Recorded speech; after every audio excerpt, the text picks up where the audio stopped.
नमस्कार, big boss मराठीचा राडा या कार्यक्रमात आपल्या सगळ्यांचं खूप खूप स्वागत आहे। कालही घरात जोरदार राडा झाला। परवा विशाल आणि राकेश एकमेकांना भिडले तर काल राखी आणि राकेश एकमेकांना भिडले। गेले काही दिवस राखी आणि राकेश यांच्या प्रेमाचं जे काही नाट्य सुरू होतं ते काल अखेर फाटलं, तुटलं, मोडून पडलं। राकेशचे डोळे उघडले आणि त्यानं कायमची राखीपासून पाठ फिरवली। नेमकं काय झालं ते पाहणारच आहोत, पण त्याच्या आधी मी काल एक म्हटलं होतं, राकेश आणि तन्वी यांच्यात फूट पडण्याची शक्यता, यांच्यात वाद होण्याची शक्यता आहे आणि त्याची सुरुवात झालेली आहे। काल राकेश आणि तन्वी मध्ये वादाची ठिणगी पडली। कालच्या भागाची सुरुवात झाली उर्वरित नॉमिनेशन टास्क पासून, ज्याच्यामध्ये तन्वीला 3 लोकांना नॉमिनेट करण्याचा अधिकार मिळतो आणि त्यानुसार तन्वी सागर, राखी आणि अनुश्रीला नॉमिनेट करते। सागर त्याचं नॉमिनेशन स्वीकारतो, पण राखी मात्र स्वीकारत नाही।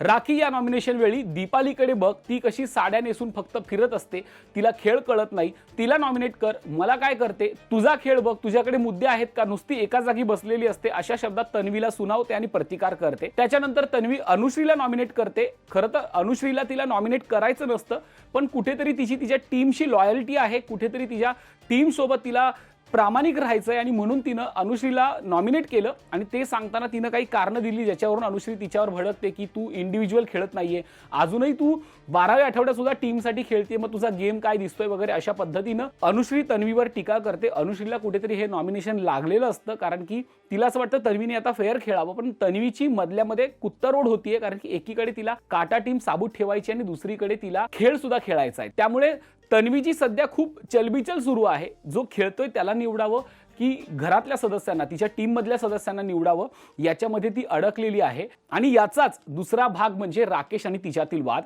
कारण याच नॉमिनेशन टास्क दरम्यान विशाल तिला विचारतो की समजा मला बिग बॉसने नॉमिनेट केलं नसतं आणि मी जर समोर असतो तर तू माझं नाव घेतलं असतं का। त्यावर तन्वी म्हणते की नाही, मी तुला नॉमिनेट केलं नसतं। तन्वीने या आधीही सांगितलंय की विशाल माझा कट्टर दुश्मन आहे, पण तो एक स्ट्रॉंग खेळाडू आहे आणि तो टॉप 5 पर्यंत जाऊ शकतो, हे मी मान्य करते आणि तो मोठेपणा माझ्याकडे आहे, तो तिनं कालही दाखवला। पण हीच गोष्ट कुठेतरी राकेशला खटकली, राकेशला लागली, त्याने तन्वी सोबत अबोला धरला। कुठेतरी जाऊन त्याच्या मनाला ही गोष्ट खूपच खटकली, कारण त्याचं असं म्हणणं आहे की त्याने माझं पर्सनल आयुष्य काढलं, माझा घटस्फोट काढला, माझी अफेअर्स काढली, इतकं सगळं तो माझ्या वैयक्तिक आयुष्यावर बोलला आणि तू माझी बहीण आहेस, तू मला भाऊ मानतेस, आपलं नातं इतकं घट्ट असताना देखील तू हे स्टेटमेंट कशी करू शकलीस। तुला असं वाटलं नाही का की माझी बाजू घ्यावी, माझ्या बाजूने बोलावं, बाजू सोड, तुला किमान असं नाही वाटलं का की राकेशचा एकदा विचार करावा, तू कुठल्या तोंडानं विशालला इतकं चांगलं म्हटलीस।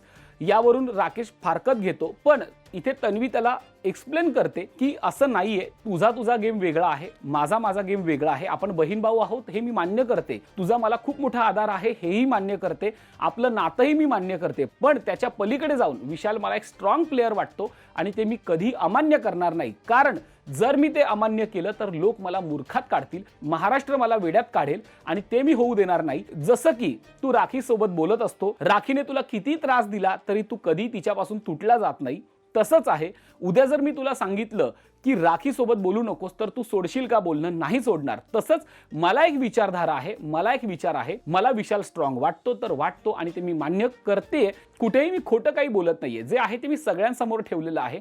आणि याच्यावरून राकेश आणि तन्वीमध्ये काल मोठा राडा होतो। दीपाली यांच्यामध्ये पडते, दीपाली दोघांनाही समजवण्याचा प्रयत्न करते, तन्वीचे विचार राकेशपर्यंत पोहोचवते, राकेशचे विचार तन्वीपर्यंत पोहोचवते। दीपालीचा एकच कन्सर्न असतो, काहीही झालं तरी काटा टीम फुटता कामा नये, ती एक राहायला हवी आणि त्यासाठी तन्वी देखील प्रयत्न करते। म्हणून ती स्वतःहून राकेशकडे जाते आणि राकेशला सांगते की मी वयाने खूप लहान आहे, मी तुझ्या प्रती काही चुकीचं वागलं असेल किंवा माझ्या स्टेटमेंटने जर तुला वाईट वाटलं असेल तर मी तुझी माफी मागते, माझा उद्देश तुला दुखावण्याचा नव्हता, पण मला जे दिसतंय ते मी क्लिअर केलं, तो मला स्ट्रॉंग वाटतो तर मी ते मान्य करते, हेही तू समजून घे, आपल्या दोघांचा गेम वेगळा आहे, आपल्यात मतभेद असणारच आहेत, पण त्यामुळे आपण टीम फुटू द्यायची नाही हे तू लक्षात ठेव, असं तन्वी त्याच्याकडे जाऊन म्हणते। आणि शेवटी दोघांमध्ये समेट घडते। आता ही समेट तात्पुरती आहे की पुन्हा त्यांच्यात वाद होणार आहे हे मला माहित नाहीये, कारण काल राकेश देखील म्हटला की तन्वी आपल्यात वाद होऊ शकतो आणि तसं झालं देखील। त्यामुळे आता हा वाद तात्पुरता मिटलाय की धुमसता वाद आहे हे कळेल, कारण हे दोघं जर वेगळे झाले तर काटा टीम फुटली असं समजून जायचं आणि खेळाला आणखीनच वेगळा रंग चढेल. त्यामुळे आता हे दोघे किती काळ एकत्र राहतात हे बघण्यासारखं आहे. पण हे दोघं जेव्हा फुटत होते तेव्हा घरातल्यांनी मजा देखील बघितली आणि त्या मजा बघणाऱ्यांमध्ये एक नाव होतं सागर कारंडे. जेव्हा तन्वी रडत बसलेली असते, तिला कुठेतरी गिल्ट येतो, बहीण भावाचं नातं तुटतंय की काय, तेव्हा सागर येतो आणि तिला विचारतो काय झालं. त्याला माहित असतं काय झालंय वगैरे, सगळं त्याला माहित असतं, पण तो असं दाखवतो की मला काहीच माहिती नाहीये. मग तन्वी मनातल्या गोष्टी मोकळ्या करते की असं झालं, त्याला नाही आवडलं वगैरे. मग अनुश्री तिथे येते, ती परत तिला विचारते की ओ असं झालंय का. मग ते दोघे असं नाटक करतात की जणू काय यांना माहीतच नव्हतं काय झालंय, आणि मग ते राकेश प्रकरण कशा पद्धतीने बाहेर येतं वगैरे असं ते दोघंही बनाव करतात. सागर खोटं खोटं सांत्वनाचं नाटक करत असतो आणि त्याला कुठेतरी असं वाटत असतं की तन्वी आता काट्यातनं फुटते की काय, आणि याचा प्रयत्न अनुश्री देखील करते आणि सांगते की तुझी काटा टीमध्ये खूप घुसमट होती असं दिसतंय, तू मनातल्या गोष्टी बोलू शकत नाहीये का. जर तू मनातलं बोलल्यावरून एवढा राडा होत असेल तर तुला आम्हाला असं वाटतंय की तू कुठेतरी तिकडे तुझा जीव गुदमरतोय. त्यावर तन्वी म्हणते की असं नाहीये, माझा जीव अजिबात गुदमरत नाहीये. आजपर्यंत ते माझं ऐकून घेत आलेले आहेत, आम्ही सगळेच एकमेकांचं ऐकतो, पण आज काही घटना अशा घडल्या त्यामुळे हा वाद झालेला आहे. विशाल आणि राकेशमध्ये जो राडा झाला त्याच्यावरून तो इतका रिॲक्ट झालेला आहे. अन्यथा ते माझं ऐकतात आणि मीही त्यांचं ऐकते. आमच्यामध्ये कुठलाही घुसमट किंवा गुदमरणं नाहीये. आणि जसं हे सागर ऐकतो तसं त्याच्या लक्षात येतं की तन्वी काही काट्यामधून फुटू शकत नाहीये आणि तो तात्काळ तिकडनं निघतो आणि सांगतो की हा मग रडण्यासारखं काय आहे त्याच्यात, तुमच्यात आहे ना, मग ते तुम्ही बघून घ्या, मी तर चाललो, अशी भूमिका घेऊन सागर निघून जातो आणि दुसरीकडे अनुश्री निघून जाते. कुणीही तन्वी जवळ थांबत नाहीये. याच्यावरून लक्षात येईल की आता गेम कुठल्या लेवलला चाललाय. प्रत्येक जण एकमेकांना फोडायला, एकमेकांना जवळ करायला टपलेला आहे. तन्वीनं अनुश्रीचं नाव घेतलेलं देखील अनुश्रीला सहन झालेलं नाहीये. तिचं असं म्हणणं आहे मी जर स्ट्रॉंग प्लेअर आहे आणि जर तू स्वतःहून गेल्या आठवड्यात म्हटली होतीस की मी तुला टॉप 5 मध्ये बघते, माझ्यासोबत जर ट्रॉफी घ्यायला एक मुलगी उभी असेल तर मला ते आवडेल, अशी म्हणणारी तन्वी आज कशी काय मला नॉमिनेट करू शकते, याचा धक्का कुठेतरी अनुश्रीला आहे. म्हणून ती टोळीसोबत चर्चा देखील करते की तन्वी ही फक्त एका ग्रुपची राहिलेली आहे, अजूनही ती इंडिव्हिज्युअल खेळत नाहीये आणि हे अनुश्रीला पटलेले नाहीये. भविष्यात अनुश्री तन्वीवर याचा वचपा काढणार म्हणजे काढणार. अनुश्रीने काल पक्क डोक्यात घेतलंय तन्वीचं नॉमिनेशन, त्यामुळे अनुश्री येत्या काळात तन्वीला जबरदस्त धक्का देईल. तो टास्क मध्ये देईल किंवा नॉमिनेशनच्या वेळी देईल, पण अनुश्री तन्वीचा वचपा काढणार. काल एकीकडे राकेश आणि तन्वी यांच्यामध्ये रुसवा फुगवी सुरू होती, ते नंतर त्यांनी समेटही घडवून आणली. पण दुसरीकडे राकेश आणि राखीमध्ये जोरदार राडा झाला. राखी आतापर्यंत जे काही करत होती ते प्रेमाचं नाटक होतं हे प्रेक्षकांनाही माहित होतं, पण कुठेतरी तिचे अश्रू बघून लोकांना दया यायची की नाही खरंच ती प्रेमात पडली असेल, नाही खरंच तिचं प्रेम खरं असेल. कारण घरामध्ये तटस्थपणे खेळणाऱ्या विशालला देखील असं वाटून गेलं होतं की राखी खरंच प्रेमात पडली, पण तसं नाहीये. राखीचं हे नाटक आहे आणि काल ते कसं बाहेर आलं त्याची देखील एक गंमत आहे. काल राकेश राखीजवळ मन मोकळं करतो आणि सांगतो की आता इथून पुढे मी रियालिटी शो करणार नाहीये, या शो मध्ये मी कसं आलोय हे मला माहितीये, मी आता अक्षरशः जबरदस्तीने इथे राहतोय. त्यावेळी तो एक स्टेटमेंट करतो की इथे या शो मध्ये कसं आलोय हे मला माहितीये, मला कसं आणलं गेलंय हे मला माहितीये. त्याचा बोलण्याचा टोन वेगळा होता आणि राखीला असं वाटलं की त्याला जबरदस्तीने आणलंय. मग तेव्हा राखी सांगते की जर तुला जबरदस्तीने आणलंय तर मग तू राहू नको. तेव्हा राकेश बोलतो की असं नाहीये आणि हा विषय इथे संपतो. पण राखी हेच जाऊन टोळीला सांगते की राकेश असं म्हणतोय की मला जबरदस्तीने आणलंय, जर याला जबरदस्तीने आणलं असेल तर याने इथे राहू नये, अशी टोळीमध्ये चर्चा होते आणि आम्ही देखील याच मताचे आहोत. राकेशला जर तसं म्हणायचं असेल की मला जबरदस्तीने बिग बॉसने या घरात आणलंय तर राकेशने या घरात राहू नये. पण नंतर जेव्हा राखी हे सगळं टोळीत सांगते आणि तन्वीमध्ये आणि टोळीमध्ये एक वाद होतो, तेव्हा टोळीतले लोक सांगतात तन्वीला की अगं काल तर राखी सांगत होती की राकेश म्हणतोय मला जबरदस्ती आणलंय वगैरे, तर आम्ही त्याच्यावर काही विश्वास ठेवला नाही, पण आम्ही असं ऐकलंय. आणि तेच राकेश देखील ऐकतो आणि थेट राखीला जाऊन जाब विचारतो की मी तुला असं कधी बोललो की मला जबरदस्तीने आणलंय. मी म्हटलं या शो मध्ये मी कसं आलोय हे मला माहितीये, त्याची कारणं मला माहिती आहेत. मी आता इथे जबरदस्तीने राहतोय आणि इथून पुढे मी रियालिटी शो करणार नाही, मी असं बोललो. मला इथे जबरदस्तीने आणलंय असं मी म्हटलेलं नाहीये, मी काय लहान नाहीये, मी पूर्णतः माझ्या मर्जीने आलोय. पण राखी म्हणते की नाही, मी तर असं ऐकलंय की तुला जबरदस्तीने आणलंय वगैरे. याच्यावरून राखीमध्ये आणि राकेशमध्ये जोरदार वाद होतो. अक्षरशः राखी राकेशच्या अंगावर धावून जाते, राकेश तिच्या अंगावर धावून जातो. परवासारखं शेवटी बिग बॉसला मध्ये पडून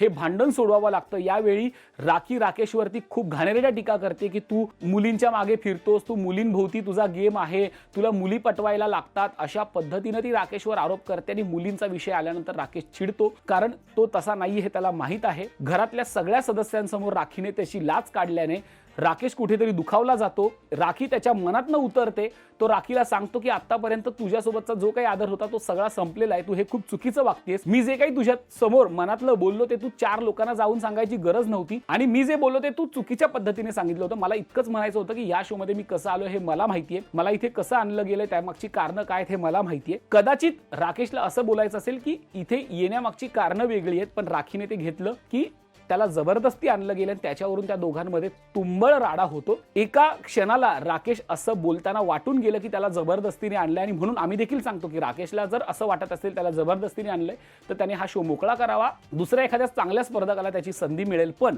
जर त्याला तसं म्हणायचं नसेल तर राखी देखील इथे 100% चुकलेली आहे. कारण राखी जर सांगते राकेशवरती तिचं प्रेम आहे वगैरे तर तिने या सगळ्या गोष्टी टोळीला जाऊन सांगायची गरज नव्हती. राखी कुठेतरी राकेशला नाचवतीये, राखी कुठेतरी काट आणि टोळी या दोन्ही टीमला नाचवते आणि त्याचाच एक झलक तिने काल दाखवली. काल तिने अक्षरशः राकेशची इज्जत काढली. राकेशला लागेल, राकेश दुखावेल अशा शब्दात तिने राकेशवरती वार केले. या सगळ्या गोंधळात काल 2-3 चांगल्या गोष्टी घडल्या. ते म्हणजे सागरदादाच्या 2 गोष्टी प्रकर्षाने चांगल्या वाटल्या. ते म्हणजे काल त्यानं रेवासोबत बसून त्यांच्यात जे काही झालं ते मिटवलं. सागरदादाही मान्य करतो की मी चुकीच्या पद्धतीने रिॲक्ट झालो, रेवा देखील त्याची माफी मागते आणि दोघेही मिळून परवा त्यांच्या जे संभाषण झालं होतं ते मिटवतात, दोघांमधली वाद मिटतात. दुसरी घटना म्हणजे काल सागर विशालला एक सल्ला देतो, काही झालं तरी राखीच्या नादाला लागू नकोस, राखी आग लावायचं काम करते, राखीचं ऐकून डोकं भडकवून घेऊ नको. राकेश प्रकरणाविषयी सागर हा सल्ला विशालला देतो. हे कुठेतरी चांगलं वाटलं की सागर विशालला अलर्ट करतोय. अनुश्रीच्या बाबतीत एक गोष्ट जास्त खटकते ते म्हणजे दिवसेंदिवस अनुश्रीचा तोल जातोय. ती खेळाकडे आगेकूच करतीये, खेळाकडे जातीये,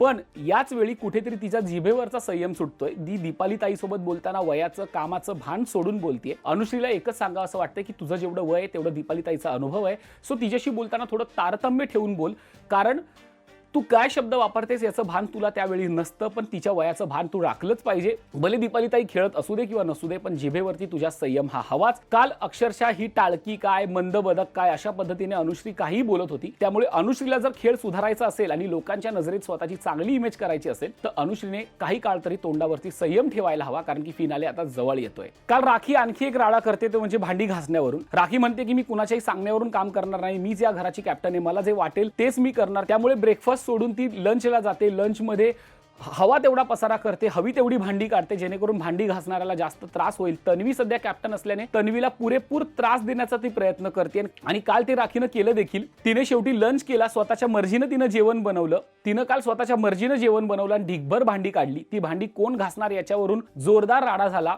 तू काय पातळीची आहेस, तू का 1 नंबरची घाणेरडी आहेस, तू तुझा गेम बघ, तू काय कॅप्टन आहेस अशा पद्धतीत ती तन्वीवरती धावून जाते, तन्वीच्या अंगावरती ओरडते. तन्वी तिला शक्य तितक्या चांगल्या भाषेत उत्तर देते, पण ऐकेल ती राखी कसली. राखी अक्षरशः घर डोक्यावर घेते भांडी घासण्याच्या मुद्द्यावरून. शेवटी ती सागरला जाऊन बोलते की बघा सागर, तुम्ही कसे माझ्याशी प्रेमाने बोलता, तुम्ही कसं मला समजून घेता, सांगता प्रेमाने की तू भांडी घास आणि मी घासते. आणि हे तन्वी ऐकते आणि अक्षरशः राखीच्या मिठीत पडून तिला गोड बोलून सांगते की बाई ती भांडी घास. तेव्हा राखी देखील तिला मिठीत उचलून घेते. त्यांच्यामध्ये एक वेगळंच बॉन्डिंग सुरू असतं. याच्यातनं एक गोष्ट लक्षात येते की तन्वीला अचूक पद्धतीने माहिती आहे राखीचा शो कसा फ्लॉप करायचा. राखी जेव्हा जेव्हा चिडते तेव्हा तन्वी तिला तिथल्या तिथे उत्तर देते आणि नंतर गोडीत जाऊन राखीशी बोलते, तिचं मन जिंकते. तन्वीला अचूक पद्धतीने माहिती आहे की राखीला कसं जिंकायचं, पण हे जिंकणं जरी असलं तरी राखी काही ऐकत नाही. शेवटपर्यंत ती भांडी काही कुणी घासत नाहीये. असा प्रकार सध्या काल बिग बॉसच्या घरात झालेला आहे. कुठेतरी टोळी देखील तन्वीला त्रास द्यायचा प्रयत्न करते, कारण काल अनुश्री देखील म्हटले की राखी जर तुझ्याच्याने हँडल होत नसेल तर आम्हाला सांग, आम्ही आमच्या पद्धतीने हँडल करतो. तर तसं काही नाहीये. अनुश्री काही कोणी मोठी नाहीये की जी राखीला हँडल करू शकेल. राखीला कोणीच हँडल करू शकत नाही. तन्वी तिच्या पद्धतीने हँडल करते तर तिला ते करू द्यावं. पण कुठेतरी आता अनुश्री वर चष्मा दाखवतीये की आम्ही कसं तन्वीपेक्षा चांगले आहोत वगैरे, तर तसं अजिबात नाहीये. आता जे 8 उरलेत त्यातले काही 1-2 चेहरे सोडले तर सगळेच स्ट्रॉंग आहेत. टॉप 5 कोण आहेत हे उभ्या महाराष्ट्राला आता अगदी उघडपणे दिसून आलेलं आहे. त्यामुळे खेळ खूप स्ट्रॉंग झालेला आहे, अटीतटीचा झालेला आहे. प्रत्येक जण एकमेकांच्या पायात पाय घालून समोरच्याला पाडायला आणि स्वतः पुढे जायला सज्ज झालेला आहे. जाता जाता कालच्या भागातली एक हेरलेली चांगली गोष्ट म्हणजे राखी विशालला जाऊन सांगते की आता हीच योग्य वेळ आहे काटा टीम फोडायची. तू तन्वीच्या जवळ जा, गोड बोल, ती तुझ्या जवळ येईल आणि काटा टीम फुटेल. काटा टीम फुटली तर आणखी मजा येईल. पण विशाल बोलतो की मला हे असलं काही करायचं नाहीये, त्यांची टीम एकत्र ही चांगली गोष्ट आहे, मला माझा गेम खेळायचा आहे, मी कुठेही काटा टीम फोडायला जाणार नाही. कालच्या राड्यानंतर विशालचं हे स्टेटमेंट खूप महत्त्वाचं आहे. खरं तर विशालच्या मनात आलं असतं तर त्यानं काटा टीम फोडण्याचा सहज प्रयत्न केला असता, पण आता तरी त्याने तो तसा केलेला नाहीये. त्याच्या मनात काय आहे हे अजून कळलेलं नाहीये, पण तोंडावर तरी त्याने सांगितलंय की असा मला कुठलाही प्रयत्न करायचा नाहीये. त्यामुळे विशालचं आज एक वेगळं रूप दिसलेलं आहे. आता या खेळाला खरी मजा येणार आहे, कारण की कोण खरं कोण खोटं हेच ओळखणं चॅलेंजिंग आहे प्रेक्षकांसाठी देखील. पण जाता जाता प्रश्न आहे, टॉप 5 कोण वाटतंय ते कमेंट करून नक्की सांगा. आणि बिग बॉसच्या घरात राकेशला जाणीवपूर्वक त्रास दिला जातोय का? मग तो विशालकडनं असेल किंवा राखीकडनं असेल, तो त्रास दिला जातोय का याविषयी तुम्हाला काय वाटतं ते देखील कमेंट करून नक्की सांगा. आणि पाहायला विसरू नका बिग बॉस मराठीचा राडा फक्त राजश्री मराठी शोबजवर. धन्यवाद.